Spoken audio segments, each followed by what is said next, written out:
All right, what's going on, Broncos country? I'm watching this field goal. I'm probably delayed behind you guys. You can probably let me know what's going on, but definitely appreciate you guys joining as you come in, post your questions and comments through the first half. Just going to try to finish up this. See, he missed it too. All right, cool. 7-3 halftime. All right, so 2 missed field goals in this game, one by New England, one by us, as it just happened. Make sure you guys post your questions, comments. Appreciate you guys joining me. I'm just gonna get right into it, guys. Like this game is about as well as I was expecting it to go. Defense doing their thing, and offense not being able to capitalize. The New England defense has always been scary, regardless of who's playing and who's in or who's not. So. Yeah, that's basically where we're at. This game is at 7-3 for the Denver Broncos, holding them to field goals. Had a great stop at the end of that half.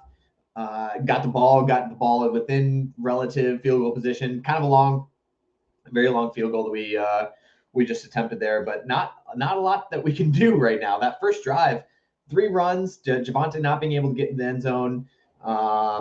Basically 4 in a row. There was almost interception that he ended up dropping, luckily, and can't get into the end zone. We've had great field position, just so weird. Rich is saying that we look like trash. Offensively, I think that we look terrible. Not sure what's going on.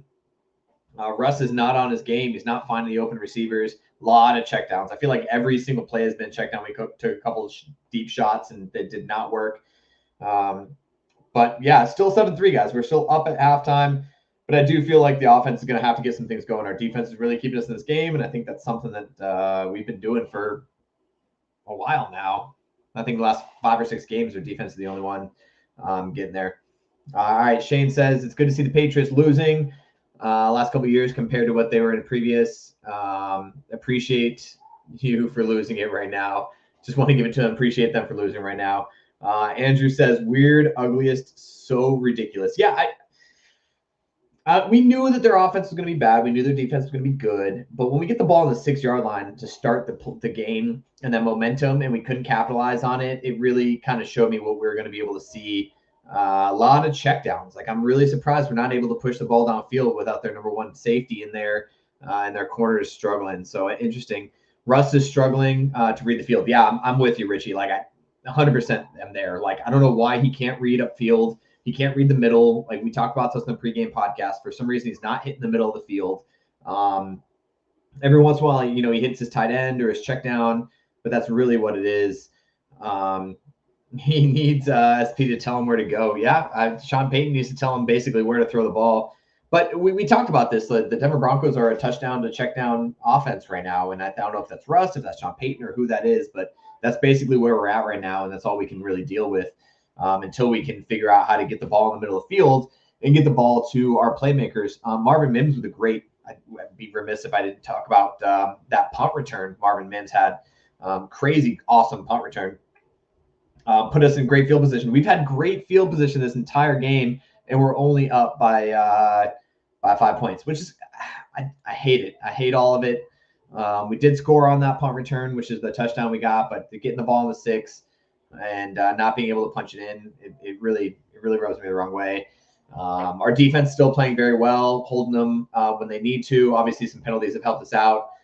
Penalties on us, too. I think it's stalled drives. That personal foul on Miners was a little rough. For those of you that have been watching and you don't believe that was a good call, if they saw it, that's a good call. Honestly, like he dove at his face after he pushed him to the ground already, and I know he was going for the pancake, but probably uncalled for. So, all right, let's go. Sudden injury, what happened? I don't know. I was watching the game, and all of a sudden I heard like he was down on the last drive, and then he went into the locker. Sucks because obviously Sutton's one of our playmakers and one of our guys we can trust in the red zone. Richard says Russ is that bad. He's looking like it right now. I don't know what to say. Like, he's just not being able to read the field, and I don't know why he can't read the field right now. We have the matchups. We absolutely have the guys that could be able to beat these defensive players, but he's just not reading it. He needs to throw the ball and stop handing it off so much. I think the run game's working for us to be able to drive the ball. For the most part, we're getting some good. McLaughlin's having a great game in the pregame, in the tailgate talk. You guys joined us. Spotty mentioned that McLaughlin's going to need to get involved, and they have gotten him involved. He's gotten a couple big plays. Russ with the big run up the middle.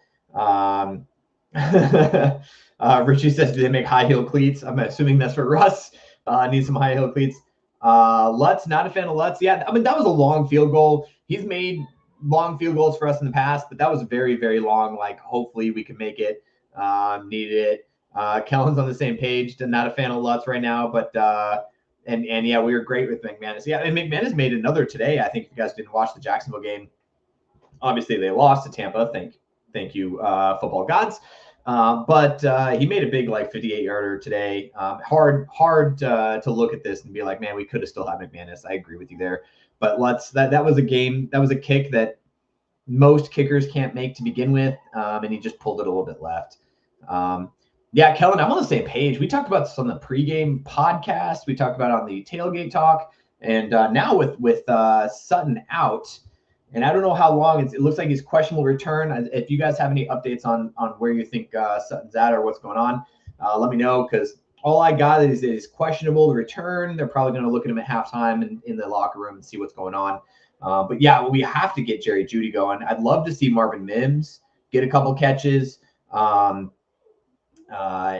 just be able to play the game that the Broncos know how to play, because I think we just need to get the ball in the hands of our playmakers. Right now, our wide receivers are our playmakers, and the fact that we can't is a little bit concerning to me, really.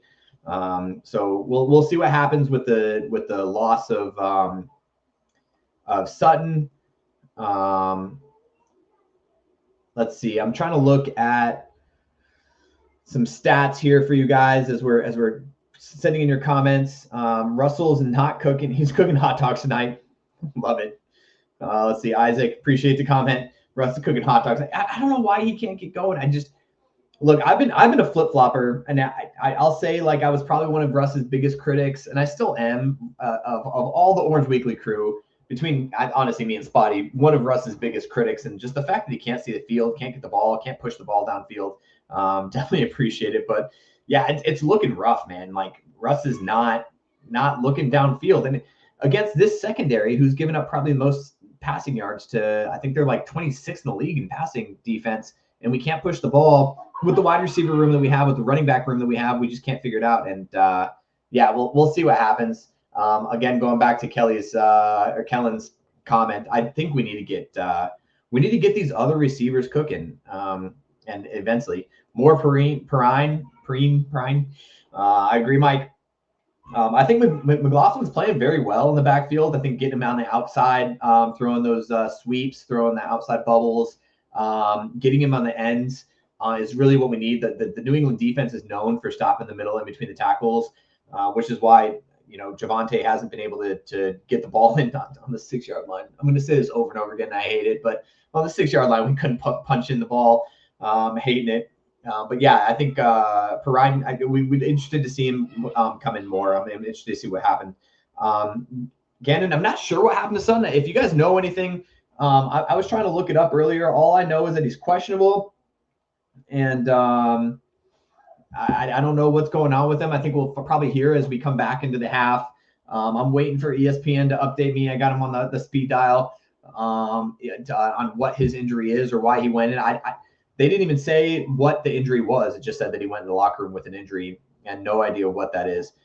Yeah, Mims and Jeudy. It's got to be the Mims and Jeudy show from here on out. I would expect a second half with at least 75 yards from one of the two of them. If we're going to win this game, our defense is playing lights out. I think our defense is playing very well against a 2-in-whatever team or a 3-in-whatever team with a backup quarterback that they've switched out time and time again. We knew this was going to be a low-scoring game. Didn't think it was going to be this rough with the field position we've had. We should be up 21-3, honestly. Let's be honest. We really should be up 21-3, and the fact that we missed those opportunities might come back to bite us. And if we lose this game, Tuesday is going to be a rough show. Also, Anthony, let's go Broncos. Always, man. We got to root for the Broncos regardless of what's going on. Really appreciate you guys joining me here at the halftime hash. There's a lot of things going on in this game that I'm really surprised at, and one of them is that we just can't get the ball going on offense, and our defense is playing very well. That's kind of the bend don't break mentality. They missed a field goal as well towards the end of that half, And we missed a field goal at the end of the half, so 7-3 kind of seems about right.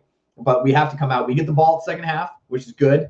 If we can put together a good drive, even get a field goal, go up by at least a score, then I feel a little bit more comfortable. But right now at 7-3, on a primetime game, we're not showing. We talked about this on the tailgate. If you guys joined us, we needed to show the rest of the National Football League that we're contenders and not just at the bottom of that in the hunt for luck, but we're bottom in the hunt because we're a playoff team. And right now we're not showing it.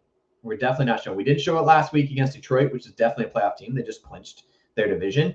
And we're not showing it against a 3-11 team or whoever it is. It's probably going to be a top 5 pick. Then the fact that we can't do that makes me a little bit concerned. But we'll see as the second half rolls around, see what kind of adjustments Sean Payton makes on the offense and defense, and we'll go from there. Sean Payton must not trust Russ, or are we just that bad? That's an interesting. Like, I really wish. Like, we had Jeff Legwold on the show last week, and we tried to ask him that question, but Jeff's been doing this for a real long time, and he has a lot of insight on a lot of things. But he did not break on the question when we asked, like, what's the line there? Is it Russ not catching on to Sean Payton's system, or is it Sean Payton not really understanding what Russ is looking at? Or is Russ just kind of going off on his own? So I'd definitely be interested to see what happens in the second half. I think, Russ, that almost interception, almost fumbles. I will talk about that for the record, Ben Powers did get that ball. And if you guys are watching the live broadcast, if you guys aren't at the game, if you guys are watching the live broadcast, even Gene Steratore came on and was like, I don't know why they didn't overturn that. Like, I don't know. He definitely had the ball in his hands and his knee down. He was touched. It was rough. So, let's see. Kellen, I'm not gonna lie. I don't think I want to see Stidham tonight. We're up right now. We're up 7-3, and yeah, our offense is getting troubles, but this is also a defense coached by a guy who's been the defensive mind for the NFL for a very long time, and they're just doing a very good job of stopping us, and they know what's coming. And I don't know if that's because Sean Payton's just easy to read or what the case is, but yeah, I don't want to see Stidham. I think Russ is the guy as long as he can control the ball and not make any turnovers. Turnovers have killed us. And there's been a couple close ones and then one that actually got turned over, which, again, game should be 21-3 in my mind. If we win, we still get a wild card spot. So there's we need a lot of help after losing last week. And we got a lot of it this week outside of, I think, one game, which was, I think, the Chargers-Buffalo game. If the Chargers beat the Buffalo Bills, which didn't happen, then we have a better shot. But there's a lot of things at play. Like we don't control our own destiny, but we do. We have to win out regardless of what happens. We have to win this game. We have to beat the Chargers. We have to beat the Raiders at the end of the season in order to be thinking about the playoffs. However, there's a lot of help that we need too. And I think that a lot of it happened this week. It's been kind of a Christmas miracle, but that Christmas miracle needs to finish with the second half of this game and the Broncos actually coming out and playing football as opposed to whatever we watched for the first half. All right, keep the comments rolling. I appreciate you guys joining in and posting the comments and whatever else you guys got. I'm going to try to pull up to make sure that I'm not behind. Let me know when the game's getting ready to start back up because we've been on now for about 15 minutes. Really appreciate you guys going. If you guys aren't following us, make sure you follow us, share us, let your friends and family know. Follow us on Apple iTunes, anywhere you get your podcasts, Google Play, Amazon, Stitcher, all those things. We have a post-game podcast, pre-game podcast. We have This Is a Halftime Hash, which is our kind of big one.